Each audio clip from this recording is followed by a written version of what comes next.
Astrophysics வந்துருச்சா? Geology, உயிரினங்களை பற்றி நீங்க தெரிஞ்சுக்கோங்க. நபி சுலைமான் அலைஹிஸ்ஸலாமுடைய வரலாறு மிக அற்புதமான வரலாறு. சுலைமான் அலைஹிஸ்ஸலாமுடைய படை பரிவாரங்கள் அவங்க பறந்துகிட்டு இருக்கிறாங்க. எறும்பு சொல்லுது, யா அய்யுஹன் நம்லுது குது மசாகினக்கும், நீங்களாம் அவங்க புத்துல போய் ஒளிஞ்சுக்கோங்க. இதை கேட்டு சுலைமான் அலைஹிஸ்ஸலாம் சிரிக்கிறாங்க. நிறைய செல்போனை பத்தி சொன்னாங்க. செல்போன் கையில் எடுத்துட்டா அத்தா கூப்பிட்டாலும் கேட்காது, அம்மா கூப்பிட்டாலும் கேட்காது, யார் கூப்பிட்டாலும் கேட்காது. எறும்பு பேசியது சுலைமான் அலைஹிஸ்ஸலாமுக்கு எப்படி கேட்டுச்சு? சுலைமான் அலைஹிஸ்ஸலாமுக்கு அல்லாஹ் காற்றை வசப்படுத்தி கொடுத்தான், தெரியும் தானே?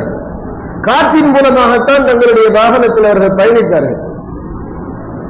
அதாவது குர்ஆனும் ஹதீஸும் மார்க்கமும் சொல்லித் தருகிற அற்புதங்கள், முஅஜிசாக்கள் எல்லாத்துக்குமே